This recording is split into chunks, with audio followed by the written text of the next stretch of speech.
Assalomu alaykum azizlar. Moskvadan O'zbekistonga qatnay turgan avtobuslarimiz yurishi davom etyapti vatandoshlar. Bugunga ham ikkita reysimiz chiqadi. Ikkala avtobusimiz hozir baravar odam yuklanyapti. Ketmoqchi bo'lganlarga avtobusda hozir qisqachagina obzor qilib beramiz. Yo'lovchilarimiz kelib joylashdi, boshlashdi. Aka, assalomu alaykum. Qayerga ketyapsiz? Avtobusning ichki holatlarini ko'rdingizmi? Holatlar yaxshi. Yaxshi joylashib oldingizmi aka? Yaxshi, yangi. O'sha reklamada ko'rganingizda qamikan rostdan? Avtobus. Avtobus yaxshi. Rahmat, yaxshi aytib oling. Ko'rib turganlaringdek har bir yo'lovchiga shu turgan bagajlardan ikkitadan mana shunaqa chamadonlardan besplatniy bo'ladi. Bu avtobusda ham mana bagajlar yuklangan, buni ustida ham yo'lovchilar joylashyapti. Transportimiz ichida yo'lda kerak bo'ladigan hamma sharoitlar bor. Har bir yo'lovchiga alohida zaryadnilar, avtobus ichida konditsioner ishlaydi.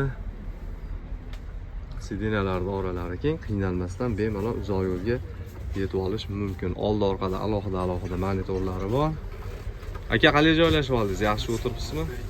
Qisilib olmadingizmi o'tirganingizda? Ma'qul bo'ldimi avtobus? Xudo xolasa yaxshi yetib olasiz aka. Ruchnolar qo'yiladigan joylar. Xullas avtobusda ichi shu, nargisi ham bu bilan ichi bir xil. Kanalga podpisatsiya bo'lib, bizni kuzatib boringlar. Har kuni chiqib turgan reyslarimiz haqida informatsiyalar qo'yib boramiz. Sog' bo'linglar.